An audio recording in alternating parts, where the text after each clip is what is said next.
sosteniamo le librerie tutte, con particolare attenzione alle librerie indipendenti, perché finché restano indipendenti loro, lo restiamo anche noi. Brava. Quindi grazie mille. Dopo quindi ve lo ricordo di nuovo, andate a comprare i libri alla libreria indipendente, va bene? E andiamo ai nostri libri intanto che scampana il campanile. Din don, din don. E allora, già ieri vi ho detto tutto il pistolotto della mia emozione, quindi non ve lo ripeto, vi ho annoiato già abbastanza. Però accidenti, ho l'onore di presentare 6 autori che sono straordinari. E quindi ogni volta si rinnova l'emozione, veramente si rinnova. 6 autori diversissimi, per cui non vi nascondo appunto la fatica. Anche oggi abbiamo 2 libri e 2 autrici diversissime. Ma il mio retaggio scientifico mi dice che quando ci sono le differenze, i salti, che si libera la maggiore energia. E io sono convinta che sarà così anche oggi, che quindi questi 2 modi così diversi di vedere il mondo saranno un arricchimento meraviglioso e quindi un'opportunità. Ecco. E tra l'altro, studiando questi 6 libri tanto diversi, è stato curioso vedere come in queste grandi differenze di trama, di stile, di narrazione, di storie come narratrici, anche narratori, certe cose, come per magia, studiando, abbiamo visto che si sono inanellate e c'è una curiosità particolare con la quale voglio partire, perché oggi parleremo dell'Isola del Tempo di Claudia Lanteri e Dallo scoglio si vede tutto di Carla Fiorentino. Applauso alle nostre autrici.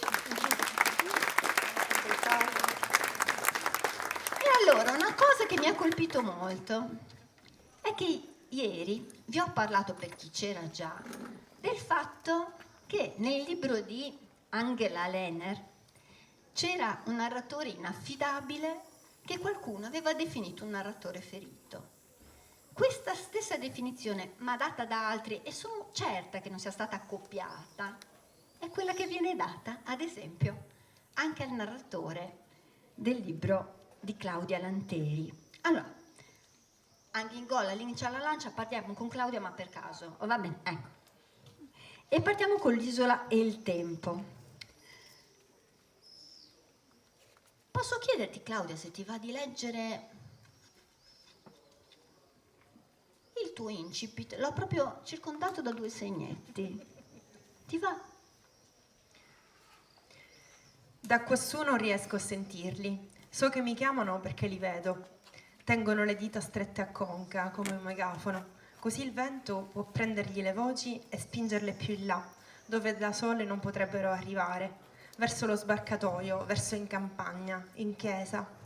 Non mi vedono qui appiattito, ma neppure alzano la testa a cercare dove sono, come se fossi invisibile, come se fossi un masso o un cardo spinato che pure senza acqua getta la terra di questa montagna scura.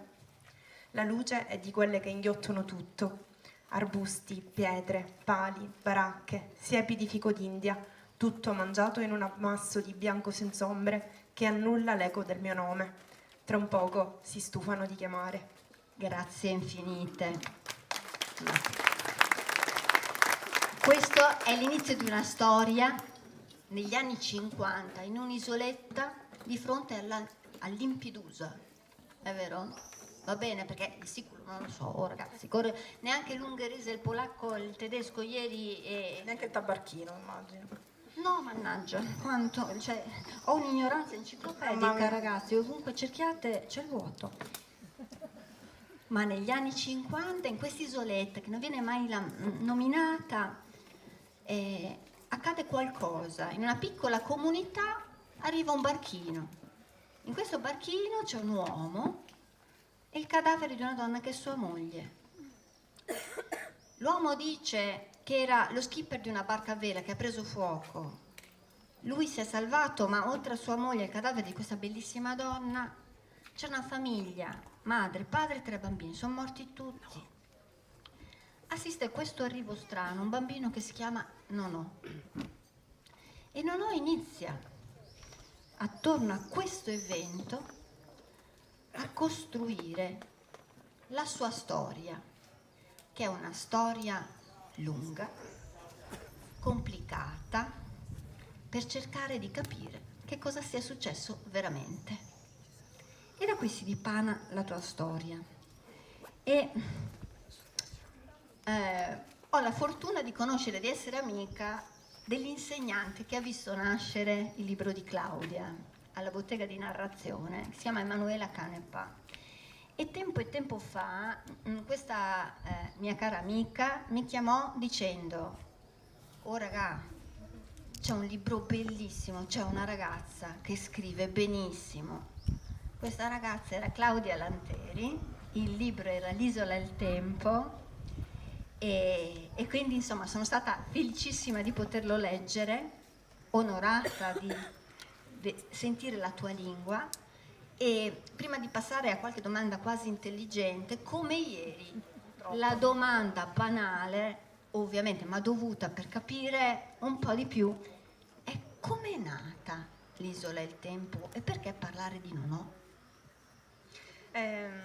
Allora, innanzitutto, naturalmente il mio grazie a questa presenza così numerosa ed emozionante. È la prima volta che partecipo a un festival e mi sembra incredibile che sia il Festival di Cavoi per la storia del festival e perché il festival si chiama L'Isola delle Storie, che in qualche modo avrebbe potuto rappresentare un titolo alternativo anche del mio romanzo se avessimo deciso di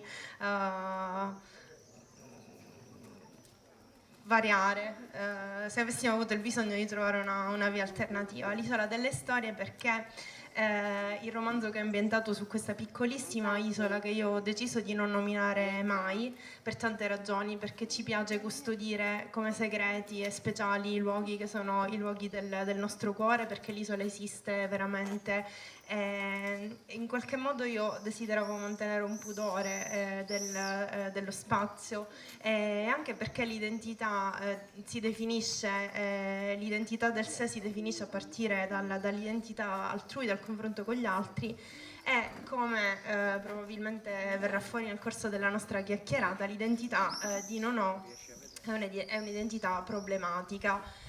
Infatti non a caso abbiamo scelto di parlare nella corte di copertina di narratore ferito, perché il motivo che spinge Nonò a scandagliare questi fatti durati pochi giorni, questi che Sara in maniera brillante e essenziale ha tratteggiato, è un motivo molto profondo ed è un motivo che ha a che fare con la funzione che attribuiamo alle storie, che attribuiamo alle storie anche tutti noi nella vita di tutti i giorni. Quindi da questo punto di vista il decidere di ambientare una vicenda nel 1958, che per salti e per ricorsività varie poi va avanti fino agli anni 80, non la trovo anacronistica.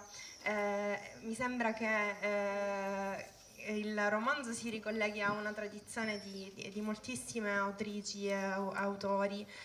Vorrei ricordare in questa piazza desa Feminas solo la Deledda, che pure ha avuto un ruolo in una suggestione specifica, in una scena specifica, ma come lei, la Ortese, la Morante, quasi, ma moltissimi uomini anche naturalmente più miei, più siciliani, donne e uomini che attraverso la letteratura hanno contribuito a costruire degli archetipi.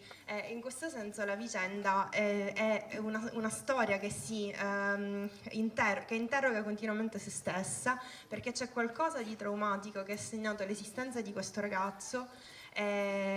Tant'è che io il protagonista della vicenda in realtà non lo considero decisamente Nonò, ma per me il protagonista della storia è Nofrio, che è questo narratore ferito, l'uomo che per 30 anni sente il bisogno di scandagliare cosa è accaduto, col desiderio di depurare gli aspetti più negativi, deleteri, gli aspetti che più creano dolore anche e disagio e dispiacere da un racconto che deve diventare pulito e lineare, anche quasi asettico. Certo, grazie Claudia. Dopo ci torneremo proprio su questi particolari che sono sostanziali della tua narrazione. Carla, ta-da. Sono pronta. Sei pronta? Certo, dopo questa sua sento un po' di responsabilità. Non so se dirò cose così intelligenti. No, la stupidozza del Tario sono io. No, Non mi spiace. abbiamo. Allora, Carla, vuoi leggerci un pezzo? Perché io ho visto che c'hai i segnalini, Sì. ti avrei chiesto l'incipit, ma se c'è qualcosa No, che va bene. secondo te Va può bene essere... anche l'incipit, Va se vuoi. bene, perché io ce l'ho segnato, ma Anche io, se vuoi, ciao. vai tranquillo, leggi tu. Allora, il mio libro è diviso in capitoli, ogni capitolo ha un titolo, quindi questo si chiama Le Madeleine talvolta hanno le squame. Anche adesso che a mano non scrive più nessuno e le cartoline sono diventate un vezzo naif da feticisti nostalgici, ogni volta che entro nel portone di casa non posso fare a meno di buttare un occhio alla cassetta della posta e anche se sono certa che ci troverò solamente multe e pubblicità, quando giro la chiave in quella minuscola serratura mi prende un brivido di emozione. Figuriamoci quindi con quale sorpresa quel giorno di primavera avevo preso tra le dita la busta arancione profumata di cannella con sopra scritti a mano in una grafia svolazzante il mio nome e il mio indirizzo. In ascensore avevo resistito a malapena al desiderio di strappare la carta a morsi e una volta in casa avevo dovuto attendere ancora per correre in bagno. Mi capitava spesso di tornare con la vescica a un passo dall'esplosione, tutta colpa della nuova app dell'acqua che Federico mi aveva costretto a scaricare e seguire pedissequamente. L'uomo con cui dividevo il fardello dell'esistenza era un fanatico dell'idratazione corporea e non poteva accettare che io a malapena bevessi un bicchiere durante i pasti. Continuava a ripetermi che un giorno, all'improvviso, la pelle mi si sarebbe staccata dal corpo come la muta di un serpente e allora me ne sarei stata andata in giro per il mondo senza epidermide.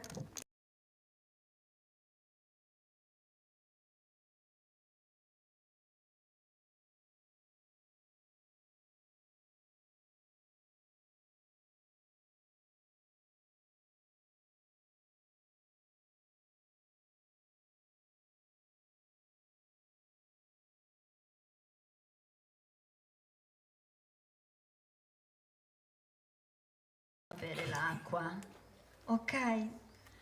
Ad un certo punto, in un momento di crisi della sua vita, le arriva questa lettera magica e le invita a un matrimonio, niente po' di meno che a Carloforte. E lei ovviamente accetta entusiasta e dopo cercheremo di capire se appunto che se sia veramente una fuga, un ritorno questo, andare a Carloforte, vero? Ce lo spiegherai tu? E a Carloforte in realtà troverà tutta una serie di persone che conosce già, perché dallo scoglio si vede tutto. In realtà è la seconda avventura di Vetta. Quindi non siamo di fronte a un esordio, ma siamo di fronte alla prosecuzione di una storia iniziata con un altro testo molto divertente che i tonni non nuotano in scatola, in cui Vetta ci fa già conoscere il suo carattere peperino, che avete colto già da queste righe, insomma. Quindi quello che ti voglio chiedere ancora più di come nasce Vetta, come nasce l'idea, e la domanda banale della giornata, è com'è stato per te ritrovare Vetta, i suoi personaggi erano ancora abbastanza ubbidienti o hanno deciso nello spazio di fare quello che volevano? Cos'è ritornare dei personaggi che sono già nati?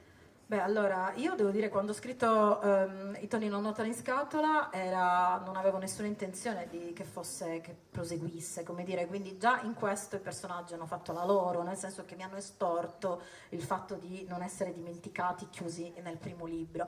I personaggi, devo dire anche quei miei 12 lettori, i famosi 12 lettori, che effettivamente poi hanno iniziato a dire sì, ho capito, guarda la vicenda, perché poi sono autoconcludenti, quindi si possono assolutamente leggere in maniera autonoma, questo per non spaventarvi. Però effettivamente c'erano dei personaggi, in primis Vetta, ma poi soprattutto un personaggio che appunto, poi non voglio rubarti domande, che penso che considerato il tuo rapporto con gli animali possano arrivare, che è un grande personaggio che ha preso la scena, che è Tango, che è uno spinone con la faccia da vecchio cattivo.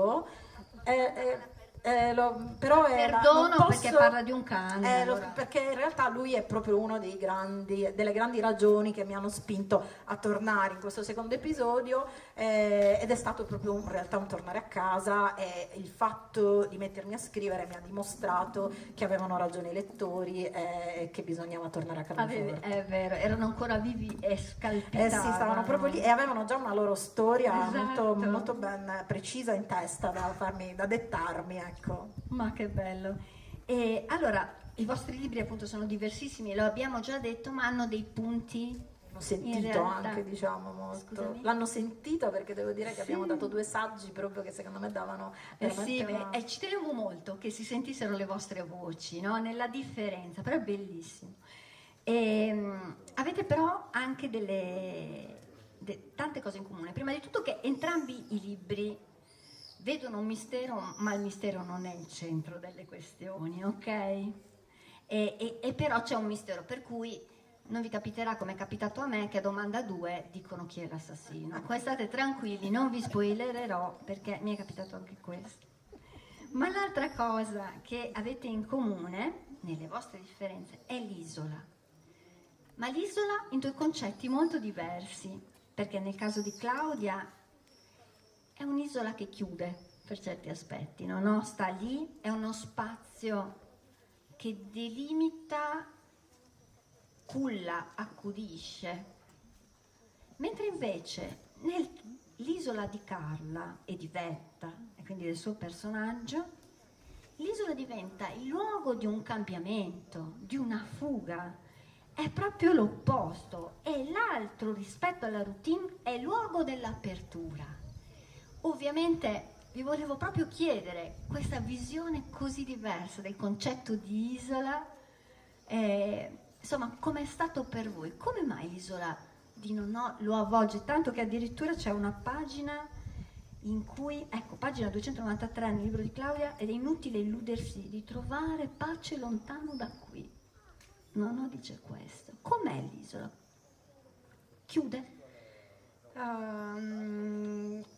Sì, l'isola chiude, l'isola è anche un po' quello da cui io sono partita, è una sorta di condizione di isolamento, in un momento della mia vita particolare in cui ho avuto la possibilità di dedicarmi alla scrittura a tempo pieno, mio malgrado, che era una cosa che avevo sempre desiderato.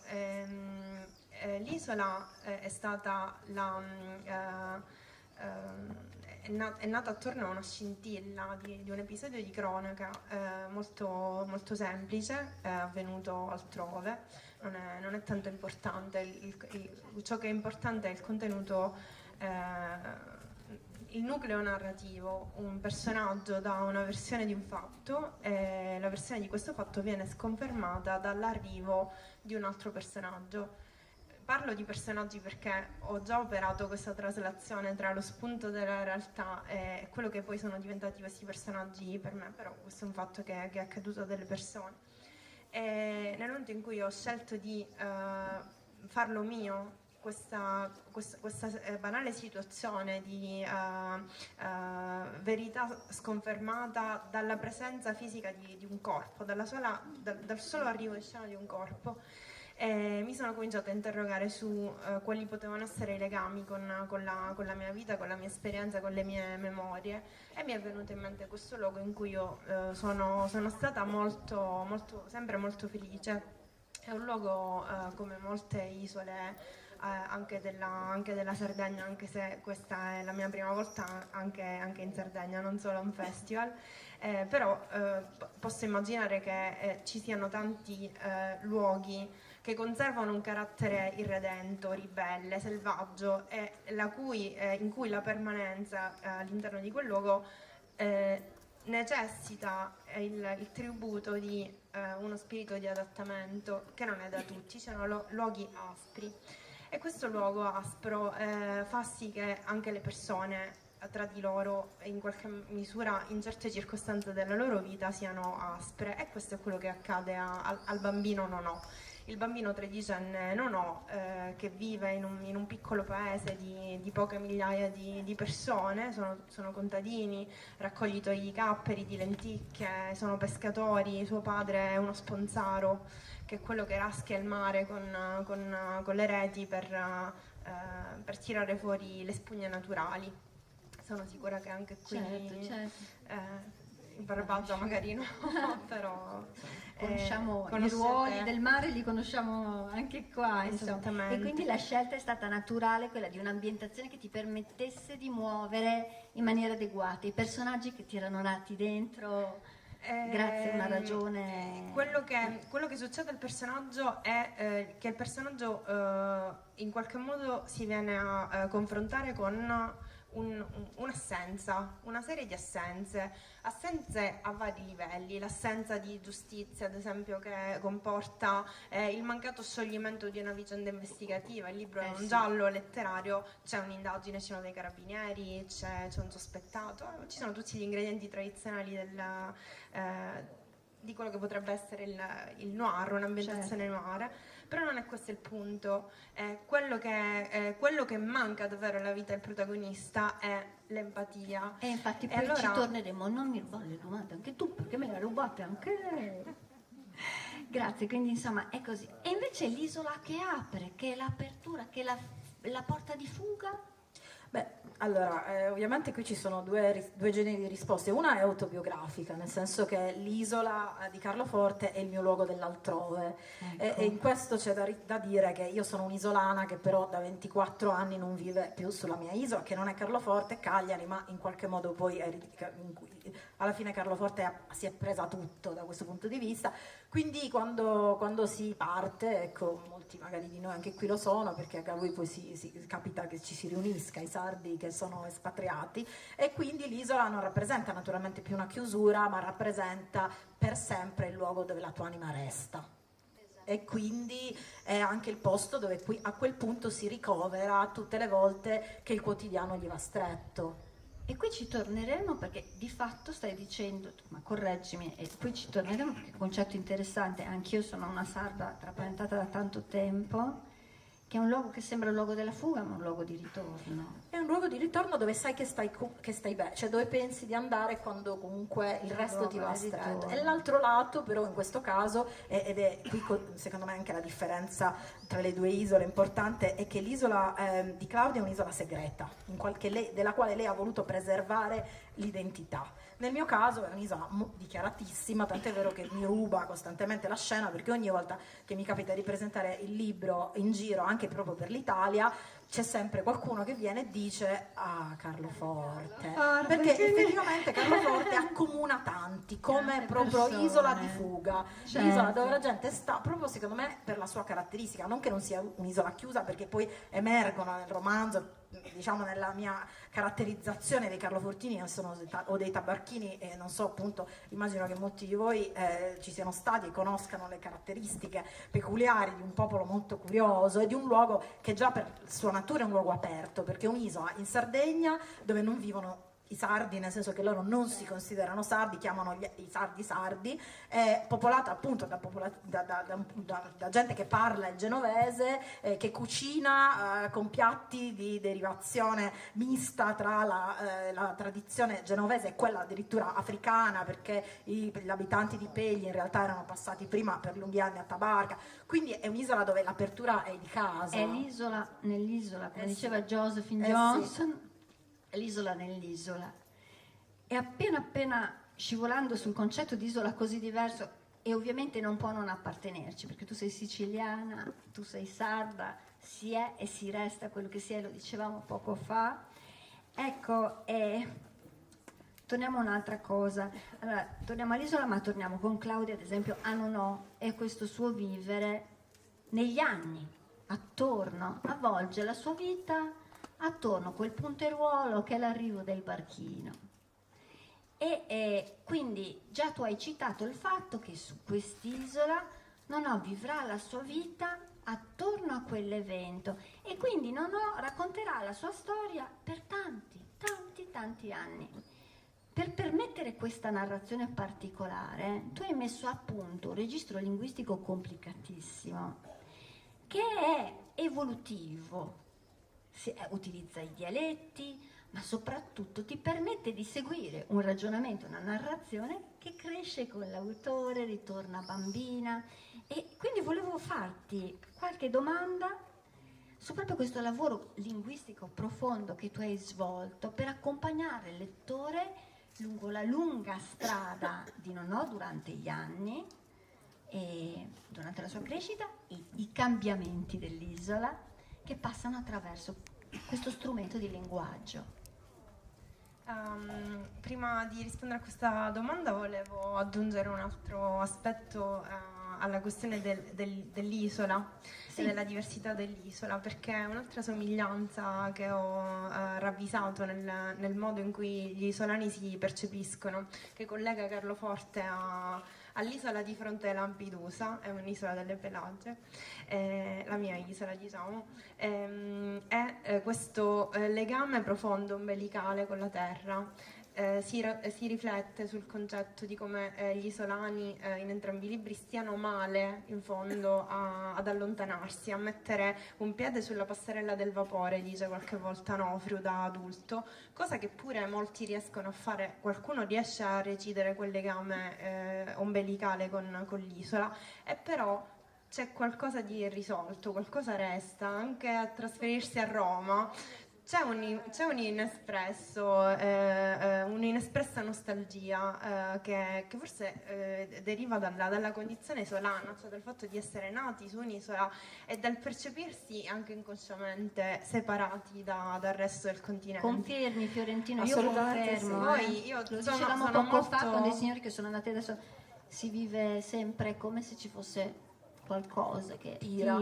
Esatto. Sono molto gelosa della impossibilità di mettere in crisi l'isolamento sardo, perché io mi sento male ogni volta che sento parlare di ponte sullo stretto, non solo perché sarebbe necessario provvedere a ben altre infrastrutture e a ben altri collegamenti, bisogni in questi giorni di confronti e di chiacchiere con tanti colleghi scrittori e scrittrici. Spesso mi è capitato di sentire riportare queste parole che un po', devo dire, mi mettono malinconia.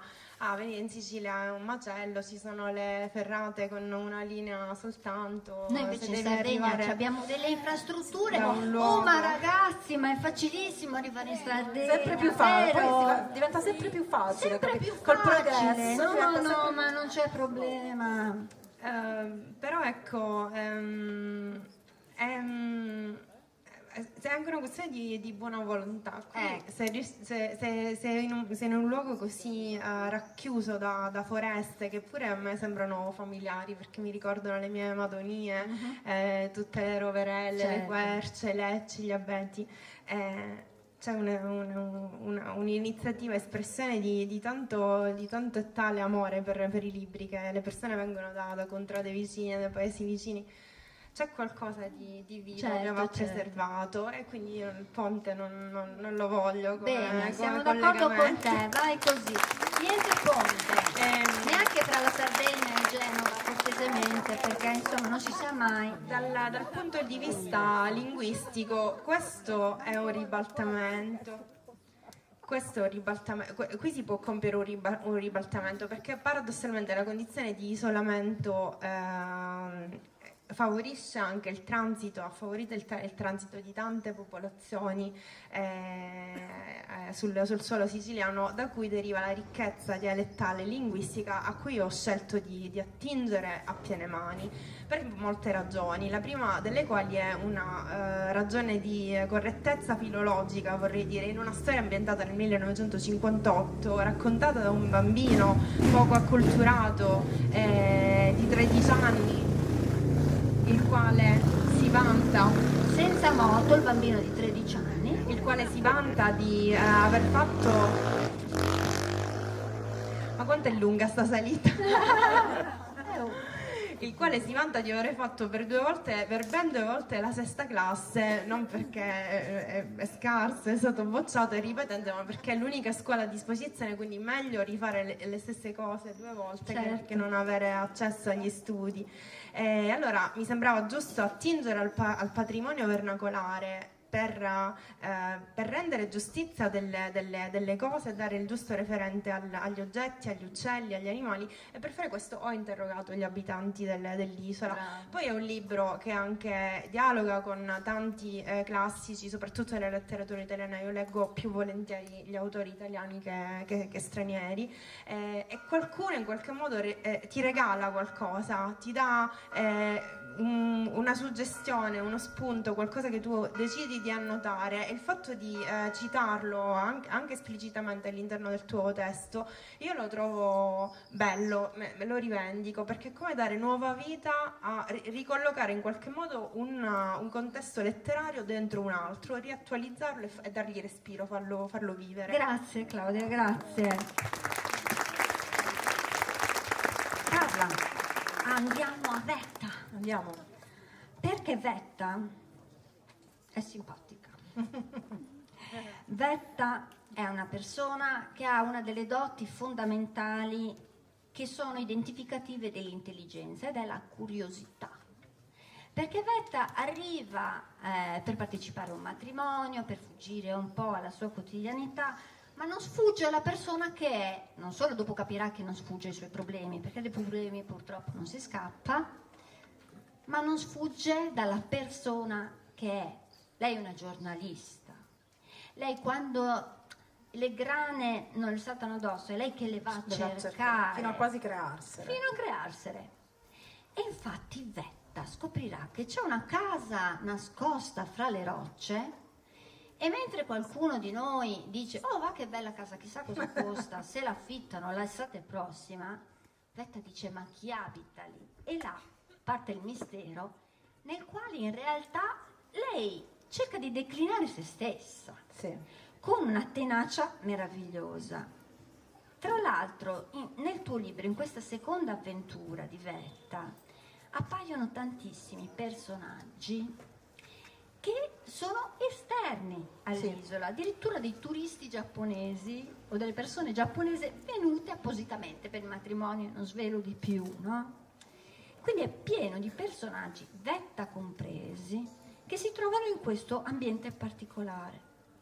E ti volevo chiedere, sembra un po' una domanda marzulliana, però Vetta, a parte che mi piacerebbe, unisco 2 parole, che ci dicessi se è una persona, visto che per la sua curiosità addirittura metterà in pericolo tutta una serie di rapporti ai quali tiene. Sì. Ok? Quindi, secondo te, è una persona egoista o è solo una persona che ha voglia di scoprire? E l'altra domanda che ti faccio è: Vetta e questi altri personaggi, tutti diversi, quindi è naturale che ci siano declinazioni diverse, ma che si trovano su un'isola e vengono da altrove, sono turisti, sono persone in cerca di adozione, sono dei viaggiatori, perché molto spesso noi utilizziamo questi termini in maniera frammista, ma sono profondamente diversi. Ecco, quindi Vetta chi è su questi aspetti suoi caratteriali, in particolare su questo? Mi partono i fogli. Allora, devo dire che oggi all'incontro con Milena Agus, Milena ha detto una frase, ha detto le passioni forti ci salvano la vita. E Vetta è un'appassionata di storie e la sua passione è così forte da travolgere tutto e da sfociare quasi nell'ossessione, ecco, diciamo, è anche un'ossessiva, quindi a quel punto non dico che non guarda in faccia nessuno, perché poi alla fine di fatto non è che è in grado anche poi di fermarsi, diciamo, almeno di rispettare alcuni silenzi. Il tema di questo libro è il segreto. quindi in qualche modo lei ovviamente spesso nelle Siamo con noi storie, stessi. naturalmente nelle storie, le storie tendenzialmente, qualunque tipo di storia, alla fine è la storia di un segreto, in un modo o in un altro, quindi in qualche modo lei è come un cane è come chiedere il cane che scappa per rincorrere una traccia, è un egoista perché se ne frega del padrone o è un cane che segue la traccia, in quel momento la sua missione è seguire la traccia, quindi effettivamente è anche quello che le salva la vita, la tiene viva e che in qualche modo lei capisce e sa che le darà la forza probabilmente per andare, come dire, lei non vuole sfuggire dai suoi problemi, però capisce che per affrontarli deve in qualche modo metterli da parte e guardarli in maniera laterale. Immergersi nelle storie degli altri le permette poi di ritornare alle sue con un bagaglio di conoscenza e anche di un distacco che poi le permetterà di affrontare quelle sue storie e quei suoi problemi con una nuova luce, una nuova verve. Bellissimo, grazie mille, bravissimo. Grazie. Allora, andiamo a Claudia. Allora, parlare delle trame dei vostri due romanzi non è semplice perché appunto non è soltanto il fatto del mistero che abbiamo già detto che non è centrale, ne racconto di storie che hanno uno spessore ben diverso, no? Però come in tutti i libri validi, qualsiasi cosa un lettore esterno dica va a macchiare un disegno narrativo che ha un suo senso, un suo perché, le cose si devono sapere nel momento giusto, no?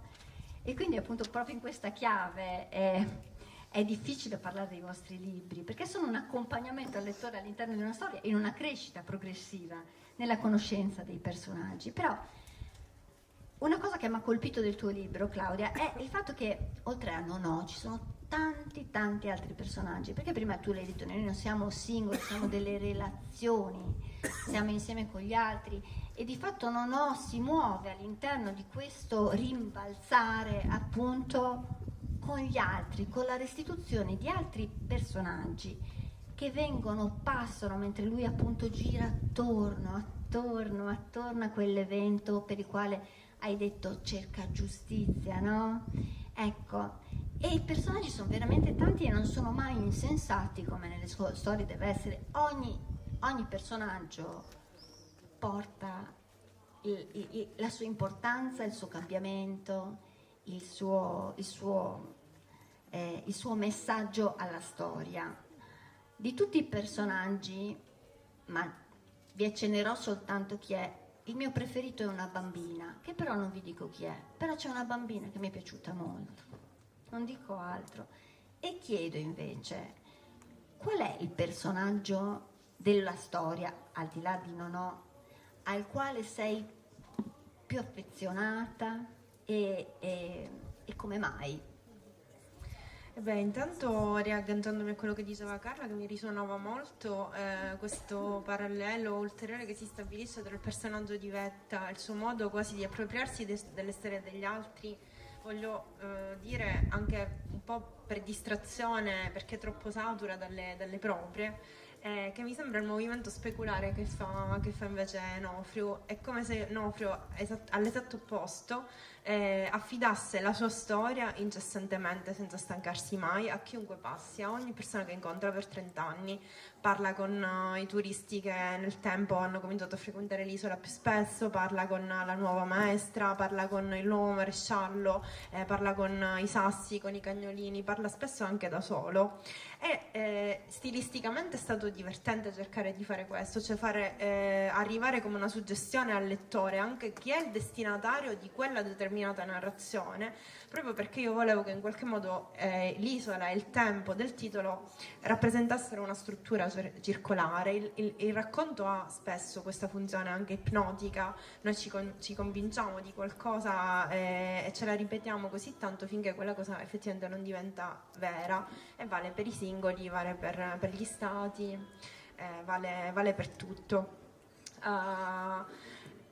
Onofrio parla a chiunque e quindi il libro è densissimo di personaggi, ma è denso di personaggi anche perché nel plot, nella parte noir della vicenda, effettivamente ci sono molti intrighi, ci sono una sequenza di fatti che nell'arco di un mesetto circa hanno conseguenze, colpi di scena, punti di tensione. Uno tra questi è il personaggio che ti ringrazio di non aver nominato, perché è quello che entra in scena a metà del libro, esatto. Io ho cercato di costruire questa tensione quando poi ho avuto in mano il libro fisico e ho capito che esattamente a metà entrava in scena questo personaggio, ho saltato di gioia, perché è bello quando accade così, è come se a un certo punto nelle tue intenzioni dovesse irrompere in scena qualcosa a sparigliare le carte. E in realtà c'è stata una recensione in questi giorni che mi ha fatto pure molto piacere, pur se spoilerando il nome del personaggio, quasi che il personaggio a cui ti riferisci, che è quello di una bambina, avesse la funzione di allontanare un blocco di vicenda in cui fino a quel momento c'era stata la speranza di poter trovare il colpevole in maniera repentina, tutte le prove necessarie, archiviare la vicenda in tempo rapido. Nel momento in cui rompe scena Mattia, vabbè, a questo punto lo possiamo dire, è come se Onofrio imparasse nuove cose, Esatto. come se ci fosse un equilibrio tra una mente razionale che analizza i fatti e da quel momento in poi una mente emotiva che in qualche modo anche i fatti li subisce e deve processarli. Allora, per rispondere sinteticamente alla tua domanda, il personaggio a cui io sono più affezionata in assoluto è il personaggio di Angelina, che è la madre di Nonò. Angelina è una donna forte, che io ho pensato come un personaggio anche algido, e che sono felice che mi venga restituito come un personaggio molto tenero e accudente invece nella lettura, perché questo ti stupisce come autrice, è quello che accade quando il lettore invece coglie degli aspetti che sono indipendenti dalla tua volontà o dal tuo vissuto, dal tuo background. E Angelina è un personaggio che in alcuni momenti è incapace di accudimento e amore, ma nelle ultime pagine scopriamo il perché, e io sono sicura che il lettore che arrivi là in fondo non può fare a meno di provare la stessa empatia nei confronti di questa donna che non è distante, è più ferita di lui in qualche modo. Grazie Claudia, grazie davvero. E andiamo invece ai personaggi di Paola. Perché sono interessata, perché Sì, tu mi hai fatto quella domanda prima, tra l'altro ti devo rispondere. Quindi. non me la ricordo Sui personaggi più. giapponesi, che quindi ci sta. Ecco, Vai. e non me la ricordo, cioè, tenetemi dietro ragazze. Vai. Allora, Stiamo sono andando un po' a saltare.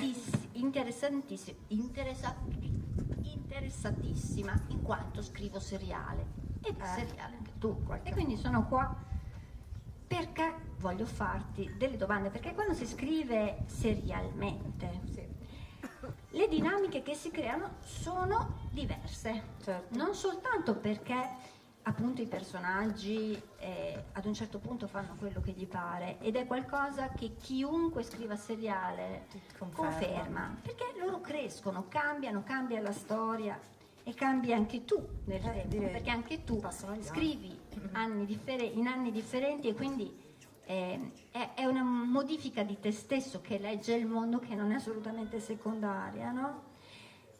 E quindi mi chiedo, visto che mi pare di capire che ci sarà un ritorno della nostra Vetta e degli altri personaggi, no? Hai già dato una risposta, non ti aspettavi una seconda puntata. No, quando ho scritto il quando hai primo scritto era il primo, a sé no. stante. Adesso invece come si muovono questi personaggi in questa visione? Ne vedi gli archi narrativi, vedi come si sviluppano, sai già nel terzo cosa succederà, perché ad un certo punto è la storia che ti esplode davanti.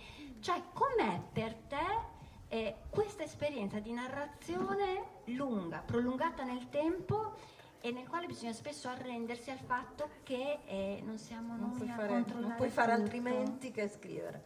Beh, allora, sicuramente, come dicevo, quando ho iniziato il primo nasceva da un'idea, che era un'immagine forte col quale il primo inizia, quindi i personaggi io li immaginavo di servizio a quest'idea, ma ovviamente non è stato così. Quindi automaticamente, in realtà, io quando ho chiuso il primo mi si è manifestata la visione del secondo. Io non penso di fare un seriale lungo, la mia idea, ma adesso sempre non venite poi a cercarmi con un fucile, è quella di chiudere al terzo, quindi fare una specie di trilogia del quale più o meno ho delle idee. Però ecco appunto, questi personaggi sono dei personaggi molto forti, come appunto chi legge il libro sa, a parte questo Tango, che è appunto questo cane con la faccia da vecchio cattivo che perseguita Vetta negli angoli, la guarda, non si capisce mai bene. È bellissimo Tango. Non si capisce bene se la voglia aiutare oppure come dire sgridare, c'è proprio questo ruolo ambiguo. Però ce ne sono appunto altri, lo sposo, il bel sommozzatore di Tonnara Pietro che li incontra. Il mio personaggio che appunto mentre Claudia parlava è molto simile alla madre in realtà, che è Caterinetta, che è questa proprio Carlo Fortina Doc, una signorina, la signorina di Carlo Forte, da cui appunto Vetta nel primo episodio va come dire a pensione, che è però colei la quale la inizia come dire alle regole dell'isola, perché l'isola Upaise, come dicono i tabacchini, ha delle regole molto ferree. Prima di tutto gli stranieri sono fuesti e resteranno così per sempre, a tal punto che tu mi hai chiesto di questi giapponesi. Ecco, diciamo che la mia rivalsa verso il libro è aver introdotto, fregando i personaggi originali, dei personaggi completamente inaspettati, che sono questi 3-4 giapponesi, ma in realtà sono i 3 che si introducono e ovviamente scombussolano un po' anche la quiete che questi personaggi mi volevano imporre, perché appunto sono tutti personaggi, quindi e poi dei personaggi dei giapponesi a Carlo Forte, uno si immagina, mamma mia, ma che confronto, invece riuscirà a venire fuori a un certo punto, non spoilerò niente perché è molto dichiarato, che addirittura Carlo Forte e il Giappone hanno delle cose in comune, e questa roba qui mi si è manifestata mentre la scrivevo. Io sono un'appassionata di Giappone, ho studiato già un po' giapponese in maniera totalmente amatoriale e fallimentare, e devo dire è un'altra delle ossessioni che attribuisco, perché diciamolo, noi scrittori è vero che i nostri personaggi ci perseguitano, però noi li puniamo attribuendo loro le nostre nefandezze e ossessioni, quindi c'è questo tema, però viene fuori questa roba qua che appunto è molto, secondo me, è interessante. C'è il rapporto con lo straniero, perché in Giappone lo straniero è gaijin, sarà sempre ben accolto, rispettato, ma può campare in Giappone per 100 anni, ma resterà sempre gaijin. E più o meno, ecco, forse Carlo Fortini sono un po' più morbidi nelle adozioni, però ecco, comunque la fanno scontare. E quindi ecco, diciamo che ho una visione, sì, nel senso che ce l'hanno loro, cioè più che io, fanno loro, molto chiara, e poi cambiano, perché anche sono dei personaggi che hanno comunque una grossa evoluzione, perché io effettivamente ho studiato, cioè non sembra, perché sembro effettivamente, lo sono, molto confusionaria, però amo molto strutturare, quindi sono molto, dal punto di vista di struttura di personaggi e di storia lavoro molto. Non sembra. Grazie. No, sembra assolutamente. Domanda veloce, rapida, così dopo facciamo l'ultima domanda e chiediamo se ci sono domande dal pubblico. Ed è una domanda simile a quella che ho fatto ieri. Scrivere ti fa fuggire o ti fa affrontare il mondo? Mi è piaciuta molto la domanda che hai fatto ieri, sono contenta che la riproponga anche oggi a noi. Penso entrambe. Penso che per me scrivere, probabilmente per il fatto di averlo fatto in maniera strutturata e consapevole, averlo desiderato, ma aver deciso di farlo in età più adulta, è una somma di consapevolezze, di tensioni, anche di dispiaceri che in qualche modo hai necessità di processare e di organizzare, inseguendo una storia, perché la storia non è il riversare quello che accade all'autore che decide si trova a idearla. Ecco, una cosa che diceva Angela ieri, rispondendo alla tua domanda, è questo suo processo di lavorazione in cui mi medesimavo molto, cioè da una fotografia, da un nucleo, un'immagine lampante, come gradualmente esca fuori un mondo articolatissimo di personaggi che non sono altro che lo specchio di tutti i tuoi incubi, fantasmi, ossessioni, speranze, anche desideri, perché poi questo è un processo bello, e lì subentra la seconda parte della domanda marzulliana, cioè ovvero è un modo anche di far entrare gli altri, cioè coinvolgere gli altri dentro un'utopia, e l'essere oggi qui testimonia che questo funziona e accade. Quindi è un processo di solitudini socializzate che alla fine fanno stare bene tutti danno spunti di crescita a tutti. Grazie, questo è l'augurio. Grazie. E per te?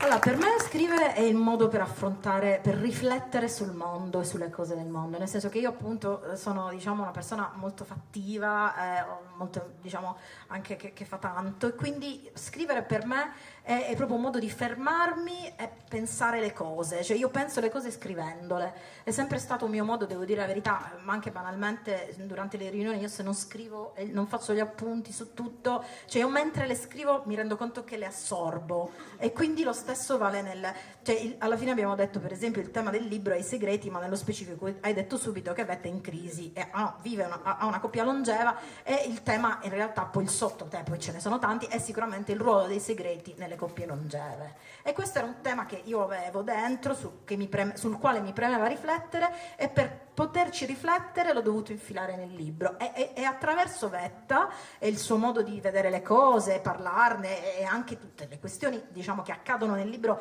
alla fine girano intorno a questa tematica, il ruolo dei segreti nelle relazioni umane. Cioè, lei si chiede addirittura se in qualche modo, per esempio, nelle relazioni longeve, che siano di amicizia, d'amore, anche familiari, in qualche modo, qualche volta, i non detti, poi sapete, i segreti viene affrontata anche il senso del segreto, no? Il non detto, il segreto un po' segretino, il segretone, c'è tutta una gamma di segreti che vengono affrontati e viene riflesso anche riflettuto su questa differenza, e appunto lei a un certo punto si chiede se non sia anche un po' nascosto lì dentro, nel non detto, nel segreto, l'ingrediente vincente di alcuni rapporti che durano. Grazie mille.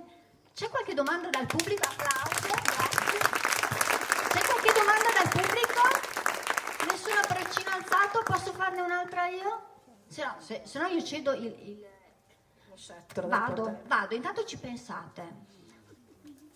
Allora, Claudia, il tuo libro è un esordio, ma tu vivi di libri perché sei una libraia. Carla, tu vivi nel mondo delle storie perché io sono una schiava dei libri. Emons è una tua creatura che tra l'altro vi raccomando di conoscere tutti quanti, perché il mondo dell'audiolibro sì, è un mondo meraviglioso, tutto da scoprire. Quindi insomma, voi per forza di cose non vi chiedo se credete nella potenza delle storie, perché altrimenti non avreste investito tutta la vostra vita non solo nello scrivere, ma nel vivere per i libri, no? Ieri abbiamo parlato del fatto che si costruiscono le empatie, siamo costruttori di empatie sostanzialmente quando raccontiamo le storie. Sì. Questo è il nostro compito. Ed è quello che sappiamo fare e facciamo. Quello che vi chiedo è: voi avete la speranza che quello che facciamo come costruttori di empatia possa, in una fase storica così complessa come questa attuale, ancora avere un senso, o lo fate perché siete dei sognatori e dite, abbia senso o no, fa lo stesso, anche se non ha senso, anche se non servirà a niente, questa sono io e non posso far diversamente. Insomma, c'è speranza o no? Moriremo tutti! Non vorrei essere così netta e binaria nel rispondere alla domanda, però senz'altro il fatto di aver lavorato in libreria per un periodo così lungo, io non mi occupavo di questo, prima facevo altro marketing. Dopo il lockdown ho avuto questa opportunità e l'ho colta. Questa opportunità poi mi ha portato anche in qualche modo a concepire la possibilità di vivere col libro. Non questo, magari il prossimo, magari se lo comprate anche con questo. Avete visto libreria? Siamo bravi, L'annichilimento deriva cioè è un settore che ti dà, come dire, ti fa rovesciare la prospettiva. Cioè, se il mercato del libro è in crisi, ieri Carlotto nell'incontro moderato da Carla faceva delle riflessioni sull'industria culturale, se la vita del libro è una vita breve, se in libreria un libro permane mediamente dai 2 ai 4 mesi, ai 5 mesi, quando va bene, è per assenza di empatia in noi, io credo. È come se stessimo subendo complessivamente come specie una contrazione, come la prugna, non so, un rinsecchimento dell'interiorità, che ci porta a essere poco curiosi nei confronti degli altri, ed è il presupposto del leggere un libro, presentare un libro, dialogare con un'altra autrice di un libro affine o differente, ascoltare persone che parlano per 4 giorni ininterrottamente di libri, è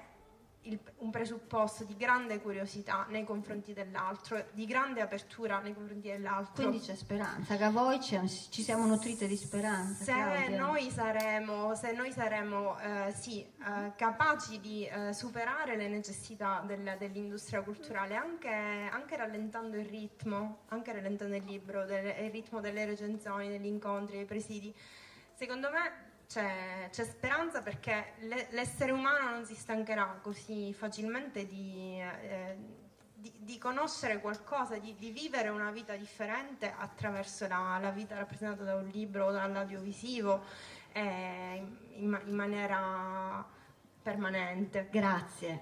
E tu, Carla, come la pensi?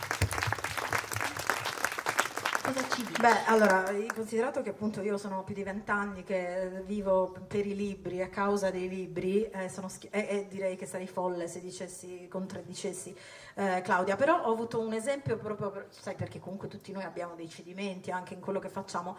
Durante il Covid noi abbiamo io appunto dirigo la casa editrice Emons, che per chi non lo sapesse è la casa editrice italiana dell'audiolibro. Noi facciamo circa 100 titoli in audio, poi abbiamo anche altre cose tipo una collana per bambini che ad esempio da grandi. E di nuovo vi invito veramente, perché sono audiolibri di una qualità altissima. Abbiamo ricevuto ricevuto una differenza rispetto ad altre cose. Basta, non l'ho detto io, non l'ha detto lei. Vai.